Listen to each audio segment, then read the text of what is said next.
Hello बच्चों, आज मैं बात कर रहा हूँ कंटिन्यूअस चार्ज डिस्ट्रीब्यूशन की। तो ये एक जो थ्योरी है वो बहुत सिंपल थ्योरी है, ये कठिन थ्योरी नहीं है। जैसे मैं बात करूँ यहाँ पर कंटिन्यूअस चार्ज डिस्ट्रीब्यूशन में तो आपको दो तरह के चार्ज डिस्ट्रीब्यूशन दिया हुआ है। एक लीनियर चार्ज डिस्ट्रीब्यूशन दिया हुआ है, एक सरफेस चार्ज डिस्ट्रीब्यूशन दिया हुआ है, एक वॉल्यूम चार्ज डिस्ट्रीब्यूशन दिया हुआ है। मतलब कि जो चार्ज का जो डिस्ट्रीब्यूशन है इलेक्ट्रोस्टैटिक्स में, वो आपको एक तो मिलेगा कि वायर है, रॉड है या रिंग है, उस पे चार्ज का डिस्ट्रीब्यूशन किया हुआ है। एक दूसरा आपको मिलेगा कि सरफेस है, जैसे कि ये पेपर है, पेपर टाइप्स है, पेज पर आपको चार्ज ऐसे डिस्ट्रीब्यूटेड है, या प्लेन सीट हो, पतला हो, जिसका सरफेस एरिया महत्वपूर्ण हो, वैसे सरफेस मिलेंगे। एक मिलेगा सॉलिड बॉडी जिसके अंदर तक चार्ज डिस्ट्रीब्यूट होगा, वॉल्यूम चार्ज डिस्ट्रीब्यूशन। तो यही आपको पढ़ना है। एक लीनियर चार्ज डिस्ट्रीब्यूशन पढ़ना है और एक पढ़ना है बच्चों वॉल्यूम चार्ज डिस्ट्रीब्यूशन। तो जो सबसे पहला है, इसमें कोई रॉकेट साइंस कुछ नहीं है, बहुत सिंपल बात है। तो पहला है, उसका नाम है linear charge distribution. Linear charge distribution, तो इसको हम लोग जो सिंबल देते हैं एक्चुअली वो लेमडा देते हैं, लेमडा लिखते हैं, लेमडा से लीनियर चार्ज डिस्ट्रीब्यूशन। तो इसको लिखते हैं हम लोग, लेमडा जो होता है वो चार्ज बटे लेंथ होता है। मतलब इसमें मेजर जो फैक्टर होता है वो क्या होता है, लेंथ होता है। तो lambda is equal to elementary part के लिए d q upon d l. Further d Q is equal to आप लिख सकते हैं लेमडा इंटू डी एल। इस तरह से बातें आप कर सकते हैं। इसमें डी क्यू बराबर लेमडा इंटू डी एल। अब इसकी आप डायमेंशन लिखेंगे, यूनिट लिखेंगे तो कूलम पर मीटर हो जाएगा इसके डायमेंशन। एग्जाम्पल में आएगा रॉड, रिंग, वायर, इस तरह की बातें होगी। स्मॉल मतलब कि जिसका लंबाई क्या हो, कंपैरेटिवली ज़्यादा हो। ओके, तो ये आएगा आपको एग्जाम्पल में। जैसे कि मान लीजिए कि एक रिंग है इस तरह के, इस पे चार्ज अगर इस तरह से डिस्ट्रीब्यूटेड है,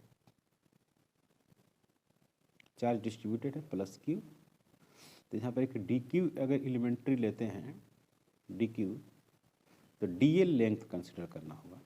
डी एल लेंथ में डी क्यू चार्ज है, डी एल लेंथ में डी क्यू चार्ज, इस तरह से आपको कंसिडर करना होगा।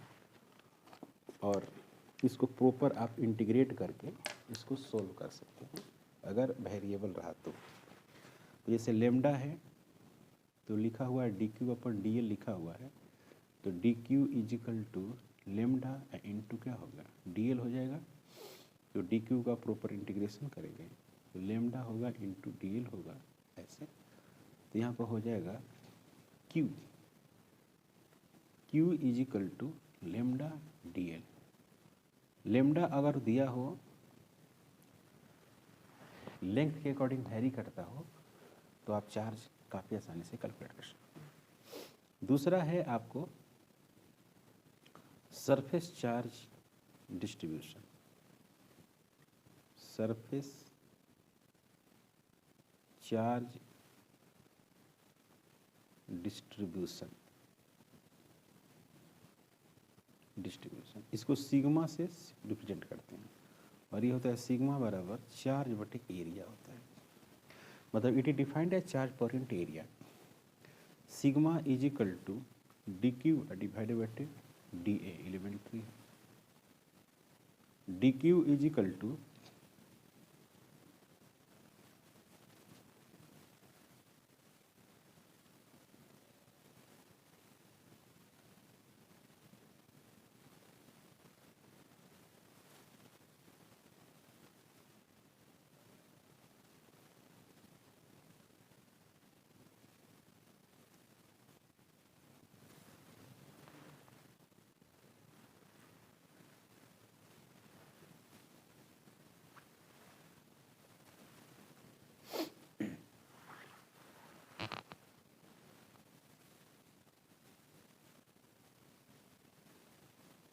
Volume charge density.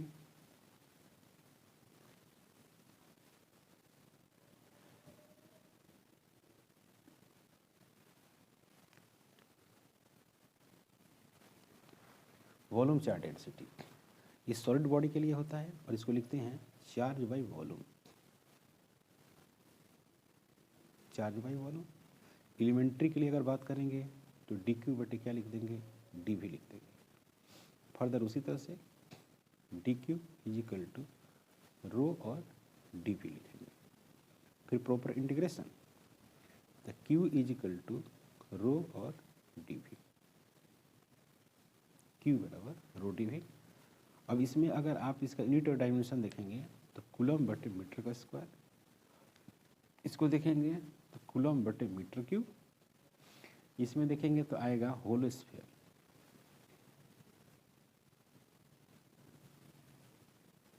सीट, इसमें देखेंगे तो आएगा सॉलिड स्फीयर,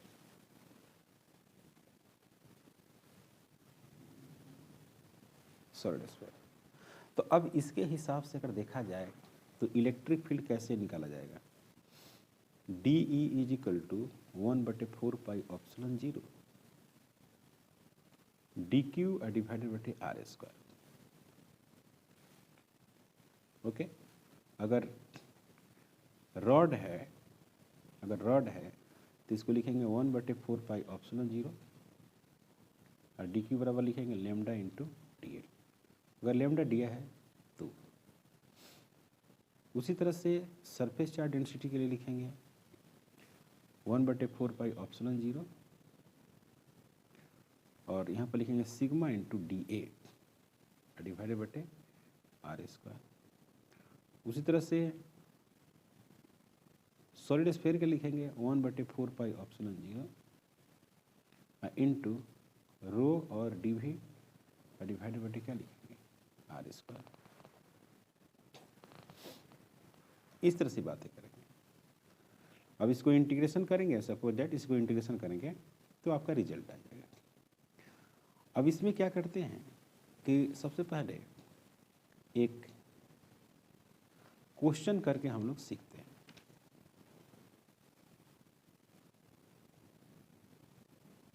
क्वेश्चन से हम लोग इसको सीखते हैं।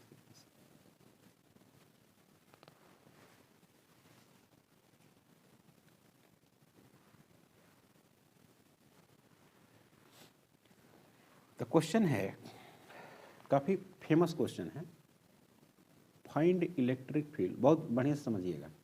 फाइंड इलेक्ट्रिक फील्ड इंटेंसिटी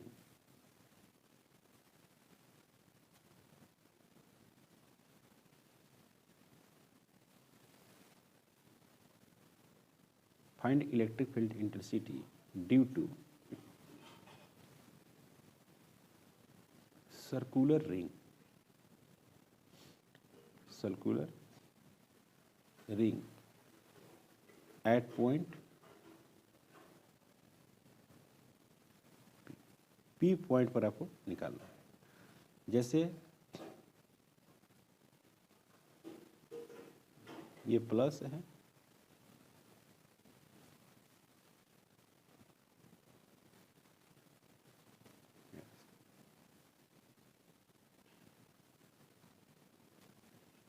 ये हो गया, ये आर हो गया और यहाँ पर क्या हो गया,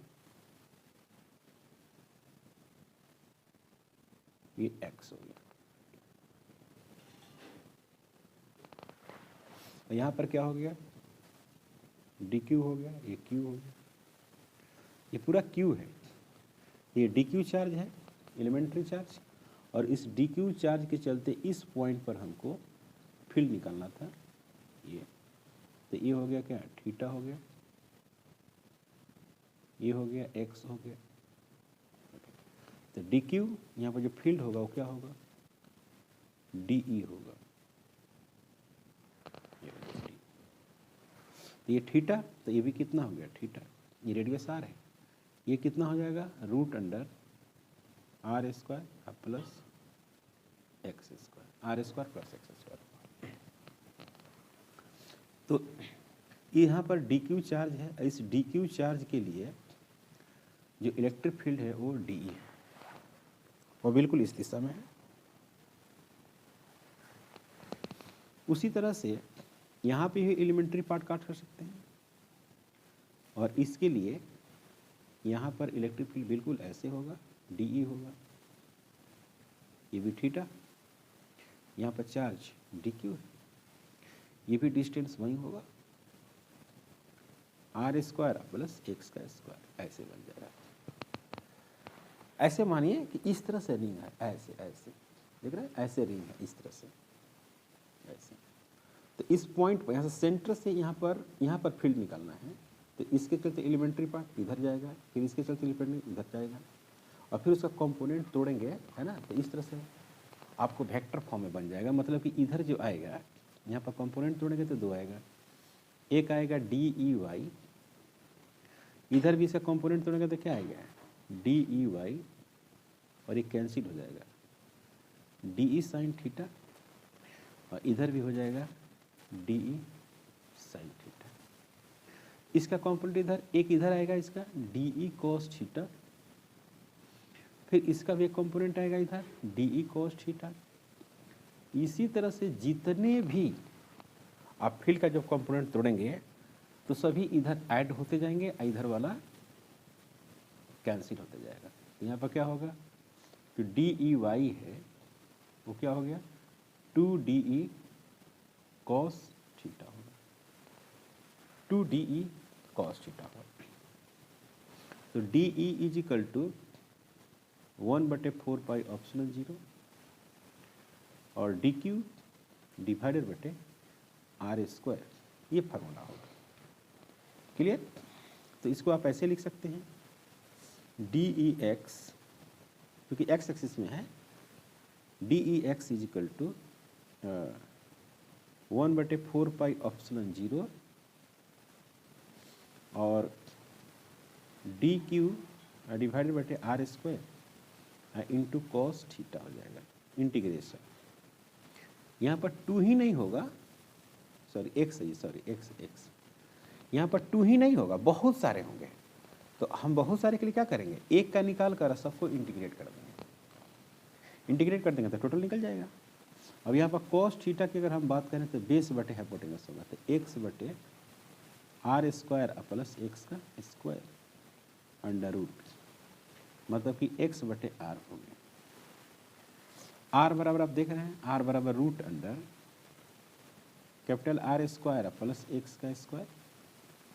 इसी को आप ऐसे लिख सकते हैं, r² equal to capital R² plus x², ऐसे। तो यहाँ पर हो जाएगा कितना, 1/4 पाई ऑप्शनल 0 इंटू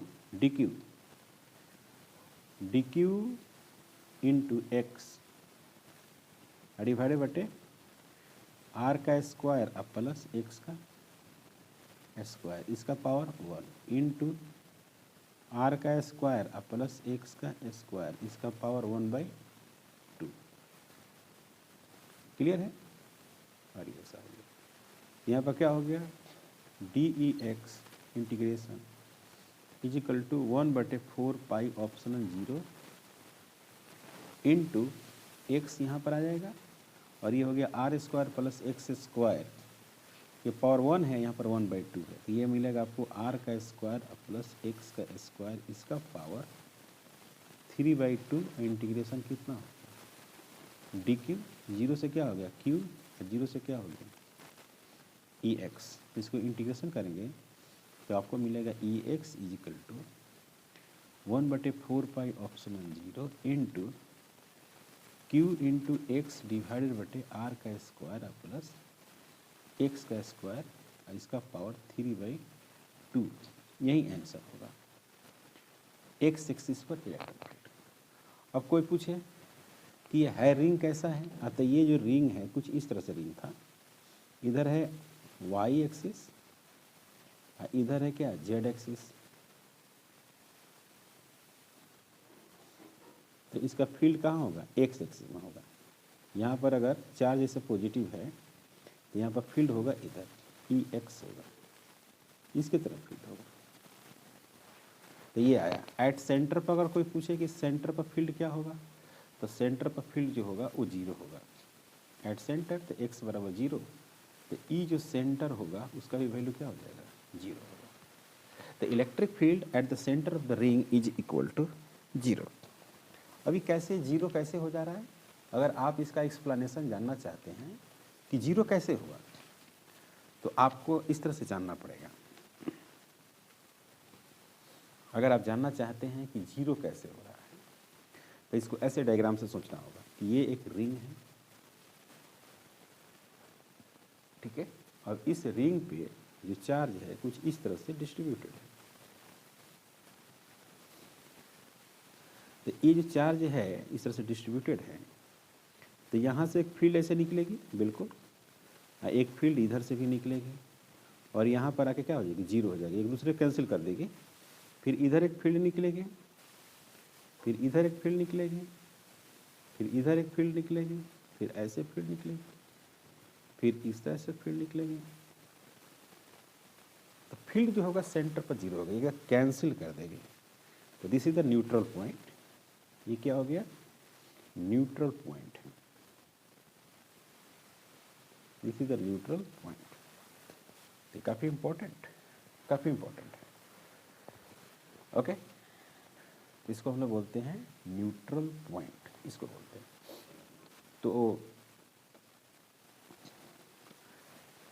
तो ये है आपको रिंग के लिए है। तो रिंग के जो एक्स एक्सिस पर जो फील्ड था वो था 1/4 पाई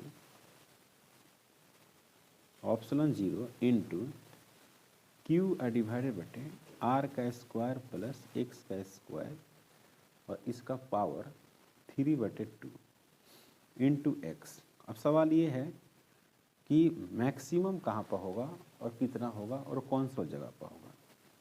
तो now for maximum electric field, maximum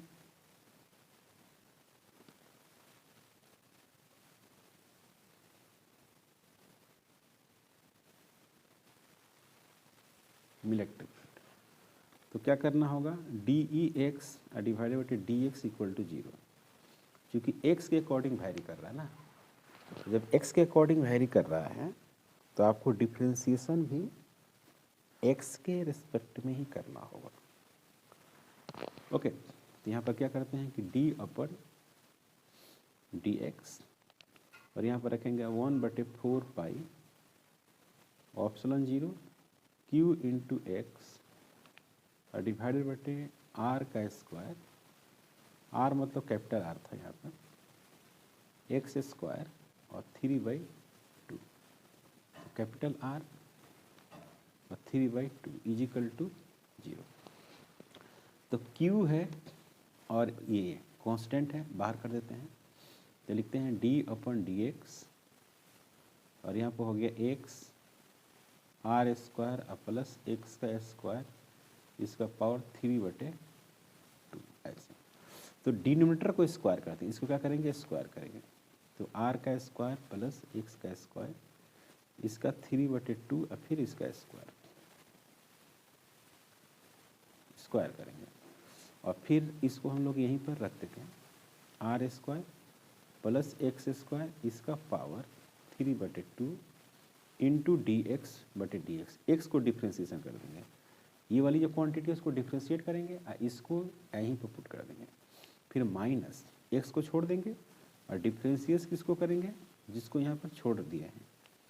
तो आर स्क्वायर प्लस एक्स का स्क्वायर, इसका पावर 3/2 बराबर 0। तो ये वाली क्वांटिटी चल के 0 हो गई। ओके, इसका डिफ्रेंशिएशन 1 हो गया। ओके, तो बच क्या गया, r square plus x square, इसका पावर 3/2 इंटू 1, और यहाँ पर हो गया माइनस एक्स। क्लियर है बच्चों, इसका देखिए डिफ्रेंशिएशन कर रहे हैं, तो 3/2 पावर है आ गया यहाँ पर, फिर आर का स्क्वायर और प्लस एक्स का स्क्वायर, इसका पावर 3/2 और -1 इंटू इसका डिफ्रेंशिएशन करेंगे तो ये हो गया 0 और प्लस 2x, फिर बराबर में आ गया 0। क्लियर है, तो इसको सोल्व करेंगे आप तो मिलेगा आपको आर का स्क्वायर प्लस एक्स का स्क्वायर, इसका पावर 3/2 मिला बच्चों, माइनस 3x डिवाइडेड बटे 2 मिला, और फिर क्या मिला आपको, आर का स्क्वायर प्लस एक्स का स्क्वायर, इसका power 1 into 2x is equal to 0। अब इसको आप सोल्व करेंगे तो आपको क्या मिलेगा, ये देखिए यहाँ से यहाँ कैंसिल हो गया ये। अब इसको आप ऐसे लिख सकते हैं r का स्क्वायर x का स्क्वायर इसका पावर 1 इंटू r का स्क्वायर अब प्लस x का स्क्वायर इसका पावर 1/2 माइनस 3x स्क्वायर फिर r का स्क्वायर अब प्लस x का स्क्वायर इसका power 1 is equal to 0। Is equal to 0 हो गया ना।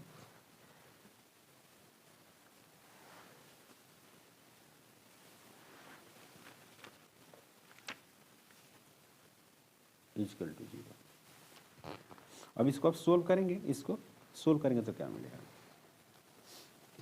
ये वाला ये और ये कॉमन हो गया, ये 1/2 है 1/2, ये जो है 1/2 है, r square plus x square 1/2, यहाँ पर r square plus x square 1/2 common हो गया तो मिल क्या गया r square plus x square minus 3x square is equal to 0। तो यहाँ पर हो गया r का स्क्वायर और minus 2x square is equal to 0।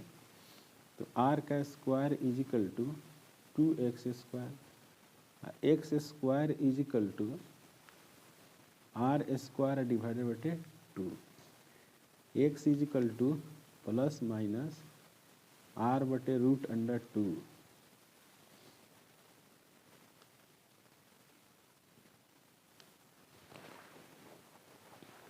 x is equal to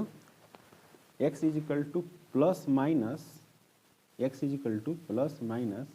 r बटे root under 2, x is equal to plus minus r बटे रूट अंडर 2। इसी जगह पर इलेक्ट्रिक फील्ड इंटेंसिटी क्या होगा, मैक्सिमम होगा। तो ये जगह है। अब कोई कहे कि इसका मैक्सिमम वैल्यू बताइए, तो आपको बताया गया था कि Ex बराबर 1/4 pi epsilon 0 Q into X divided बटे r का स्क्वायर और प्लस एक्स का स्क्वायर इसका पावर 3/2।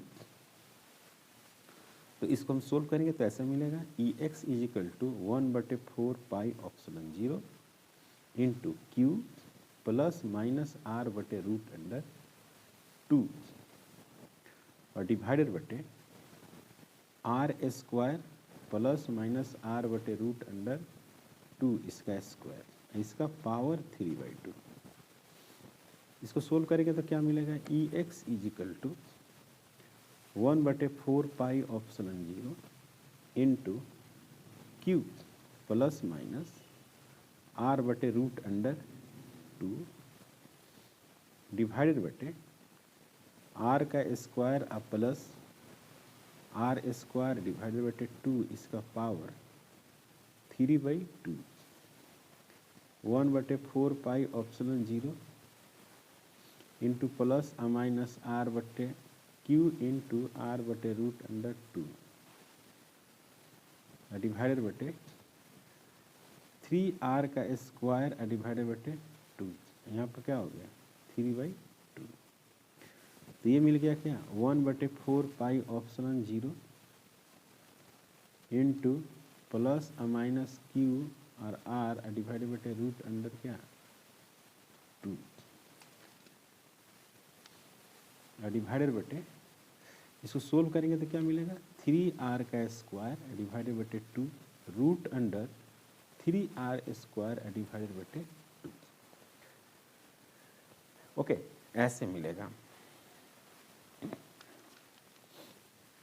तो इसको फिर सोल्व करें इसको तो मिलेगा आपको 1/4 pi epsilon 0 into plus minus Q r बटे रूट अंडर 2 और डिवाइडेड बटे ये हो गया 3r का स्क्वायर डिवाइडेड बटे 2 और फिर यहाँ पर हो गया रूट अंडर 3 डिवाइडेड बटे रूट अंडर 2 इंटू r, ऐसे बन जाएगा। तो देखिए ये वाला रूट 2 और ये वाला रूट 2 कैंसिल हो गया, ये वाला r और ये वाला r कैंसिल हो गया। तो मिल गया क्या माइनस प्लस माइनस Q बटे ये हो गया आपको 12 इसको अगर सोल्व करेंगे तो आपको मिलेगा 6√3 पाई ऑप्शन 0 आर का स्क्वायर, ये रिजल्ट हो गया मैक्सिमम। तो अभी मिनिमम माइनस भी है, माइनस का मतलब हो गया ये प्लस चार्ज है, तो इस पॉइंट पर अगर इलेक्ट्रिक फील्ड आप देखेंगे तो इधर मिलेगा प्लस में, इस पॉइंट पर आप देखिएगा तो इलेक्ट्रिक फील्ड कहाँ मिलेगा, इधर मिलेगा, और वो कहाँ मिलेगा, माइनस में। इस तरह की बात है। अगर इसकी ग्राफ देखा जाए तो हम क्या करते हैं कि इधर आपको y में इलेक्ट्रिक फील्ड को ले लेते हैं और इधर आपको डिस्टेंसेस ले लेते हैं, -x, ये 0 होगा, तो सेंटर पर 0 होगा और यहाँ पर सबसे ज़्यादा फील्ड होगा, उसके बाद फिर इन्फिनिटी पर 0 हो जाएगा। तो ये हो गया x = प्लस r/√2, तो ये वाला है प्लस वाला। फिर इधर आएगा माइनस में सबसे ज़्यादा होगा, तो ये हो गया आपको यहाँ पर, तो x = -r/√2,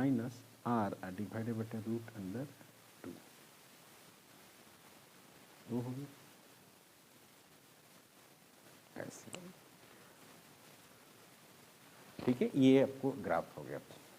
तो इस तरह का जो क्वेश्चन है वो बोर्ड में बहुत कम चांस रहता है आने का, लेकिन पहले पूछा हुआ है, और इस तरह से एग्जाम आइडिया वो सवाल या जितने भी सैंपल पेपर पढ़ेंगे तो एक इस तरह का क्वेश्चन आपको ज़रूर दिया हुआ रहेगा।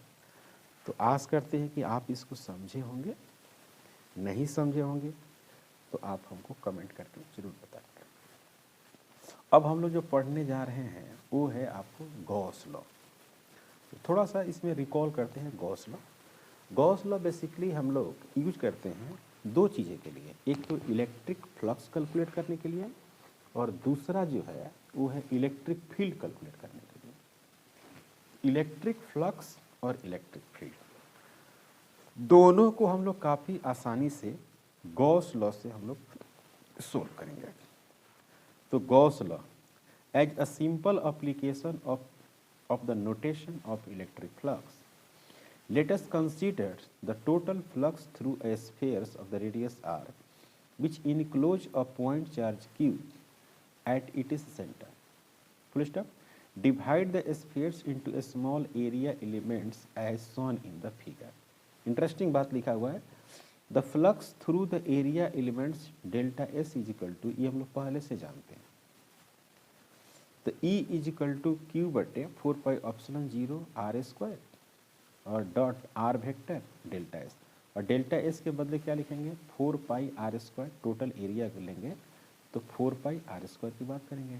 तो 4πr² से ये क्या कट जाएगा, 4πr² कट जाएगा, अब बच जाएगा Q/0। तो इसी को हम लोग बोलते हैं total electric flux Gauss law, delta phi बराबर Q/0, where we have used a Coulomb's law for the electric field due to single charge q. Single charge q. The unit vector r is along the radius vectors from the center to the area of element. Now, since the normal to the spheres at every point is along the radius vectors at that point, the area of element delta s vector and r vector have the same direction, therefore magnitude में ऐसा लिख सकते हैं, since the magnitude of unit vector is 1, the total flux through the spheres obtains adding up to flux through the different area elements. कहने का मतलब ये हुआ कि जो हम गॉस लॉ की अगर हम बात करें तो कुछ इंटरेस्टिंग हम लोग ऐसे बनाते हैं इसको, Gauss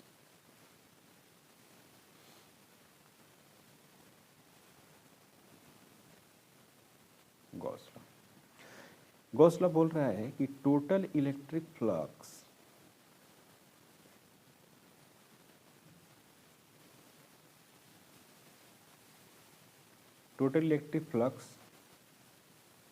for any closed loop is equal to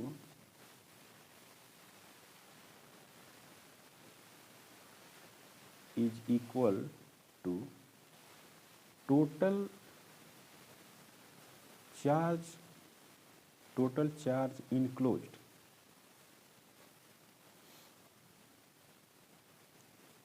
is multiple of total charge enclosed in multiple of 1/ε0। मतलब ये कहना चाहता है कि जो फाइनेट है टोटल इलेक्ट्रिक फ्लक्स वो हो गया Q इनक्लोज्ड डिवाइडेड बटे ε0। मतलब कि Q नेट डिवाइडेड बटे ε0 यानी Q डिवाइडेड बटे ε0। ऐसे बात करेंगे। ओके, तो हम क्या करते हैं कि एक स्फीयर कंसीडर करते हैं, इस तरह के स्फीयर जो एनसीईआरटी में जैसा लिखा था वैसा ही बात करते हैं। यहाँ पर प्लस Q चार्ज इस तरह से रखते थे। अब ये स्फीयर से ये चारों तरफ ढका हुआ है ना, तो ये क्या निकालेगा, इलेक्ट्रिक फील्ड इस तरह से सभी दिशाओं में इलेक्ट्रिक फील्ड इस तरह से जनरेट होगा। अब क्या करते हैं, यहाँ पर एक होल ले लेते हैं, एक एरिया ले लेते हैं, एरिया। और ये जो एरिया वेक्टर था वो सतह पर क्या था, परपेंडिकुलर। तो ये एरिया वेक्टर है, इस तरह से ले सकते हैं, बराबर delta s n cap. N cap मतलब कि परपेंडिकुलर टू द सरफेस। और इधर से ही क्या निकलेगी, इलेक्ट्रिक, क्या निकलेगी बच्चों, इलेक्ट्रिक फील्ड भी निकलेगी इधर से ही। जहाँ पे होल कर देंगे वहाँ से इलेक्ट्रिक फील्ड निकलेगी। तो वी नो दैट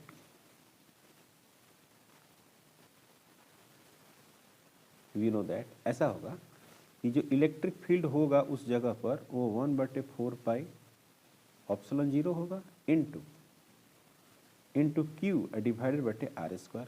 r इसकी रेडियस है, r² होगा। ओके, अब यहाँ पर जो डेल्टा जो S है वो एक एरिया वेक्टर है जो डेल्टा एस एन कैप होगा, और E इलेक्ट्रिक फील्ड भी है, तो उसके सतह पर क्या होगी, बिल्कुल परपेंडिकुलर होगी। कोई स्फीयर है और उसके सेंटर पर अगर चार्ज रखते हैं तो इलेक्ट्रिक फील्ड जो भी होगी इस सतह पर परपेंडिकुलर होगी। तो आप लिखेंगे क्या, 1/4 पाई ε0 इंटू Q डिवाइडेड बटे r² और एन कैप का मतलब perpendicular to the surface. Direction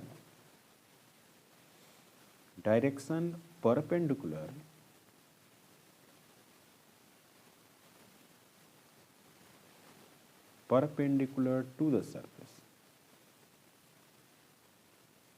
सही बच्चों, डायरेक्शन जो है वो सरफेस पे क्या है, परपेंडिकुलर। ये जो सरफेस है इस पे क्या है, डायरेक्शन परपेंडिकुलर है और बाहर के साइड में है। तो फ्लक्स की अगर हम बात करें, डेल्टा फाई चाहे फाई नेट,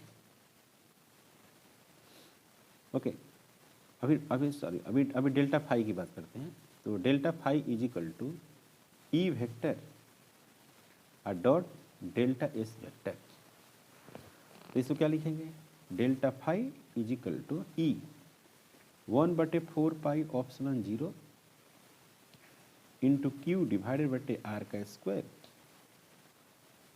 यहाँ पर डायरेक्शन होगा N cap dot delta S फिर एन कैप।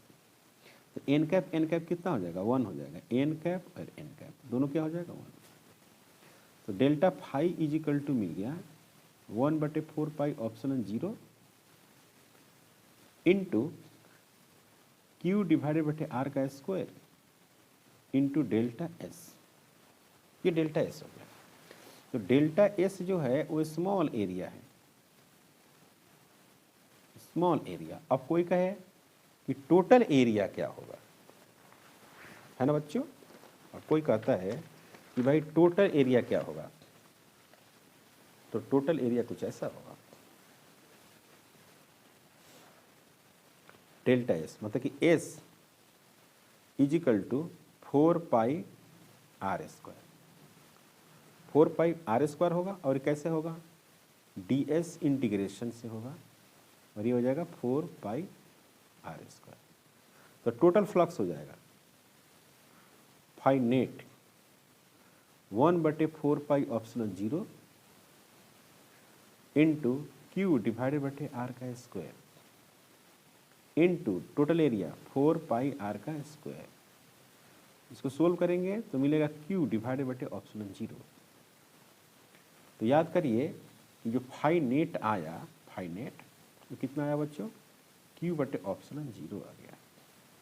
ये प्रूव भी हो गया कि टोटल इलेक्ट्रिक फ्लक्स जो होता है वो total charge enclosed is multiple of 1 बटे ऑप्शन नॉट होती है। इसमें कोई डाउट? ओके। अब मान लीजिए कोई बॉडी है इस तरह का है, अब कोई बॉडी बिल्कुल ऐसे है, कोई बिल्कुल क्लीन है, कोई ऐसे है, कोई इस तरह से, सब क्लोज है। जितने भी है वो सब क्या है, सब क्लोज है। इसमें भी चार्ज क्यू, इसमें भी चार्ज क्यू, इसमें भी चार्ज क्यू है, यहाँ भी क्यू चार्ज, यहाँ भी क्यू चार्ज। तो सब में जो फ्लक्स होगा phi e is equal to वो हो गया क्या, क्यू बटे ऑप्शन 0। यहाँ पर भी फाई इज इक्वल टू क्या हो गया, क्यू बटे ऑप्शन 0। यहाँ पर जो फाई ई होगा वो क्या होगा, क्यू बटे ऑप्शन 0। यहाँ पर जो फाई ई होगा वो क्या होगा, क्यू बटे ऑप्शन 0। यहाँ जो फाई ई होगा वो भी होगा क्यू बटे ऑप्शन 0। कहने का मतलब ये हुआ कि जो फ्लक्स है वो इस बात पर नहीं डिपेंड करता कि उसका शेप एंड साइज कैसा है। उसके शेप एंड साइज, जो सराउंडिंग जो बॉडी है, जो क्लोज बॉडी है, उसका शेप एंड साइज कैसा भी हो, किसी भी तरह का हो, उससे कोई आपको मतलब नहीं है।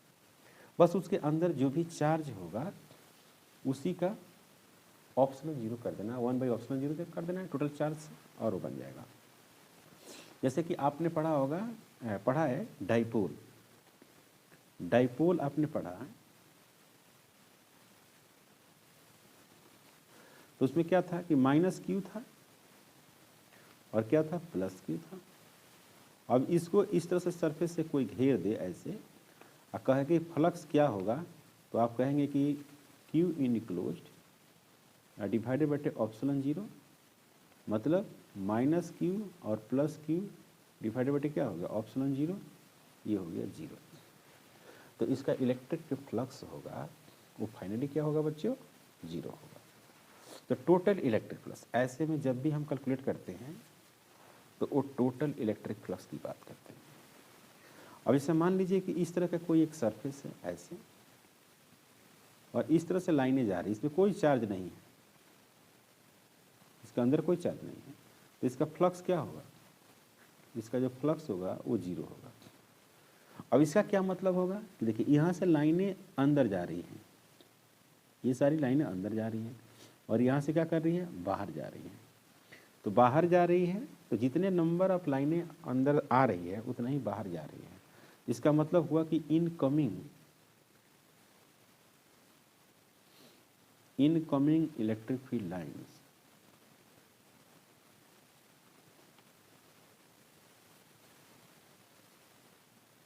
incoming electric field lines is equal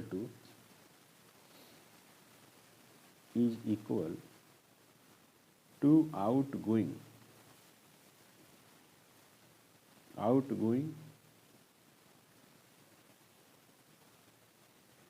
electric field lines. यानी जितने लाइनें आ रही है उतना ही लाइन जा रही है। Incoming electric field lines is equal to outgoing electric field lines. जितने लाइन अंदर आ रही है उतनी ही लाइनें बाहर जा रही है, इसका मतलब होता है। ओके। अब यहाँ पे जैसे कि क्यूब है, सपोज दैट एक क्यूब सरफेस बना रहे हैं,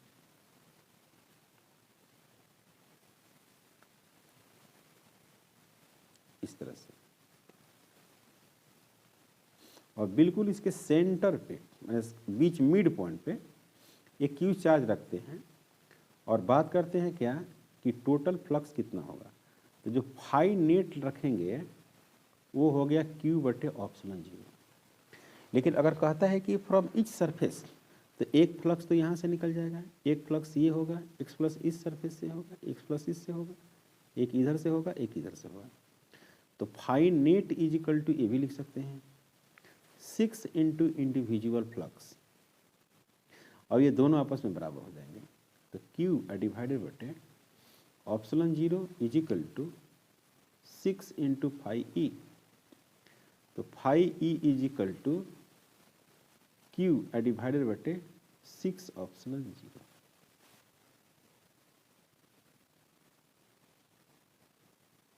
E बराबर Q बटे 6 ऑप्शन 0, मतलब कि इलेक्ट्रिक फ्लक्स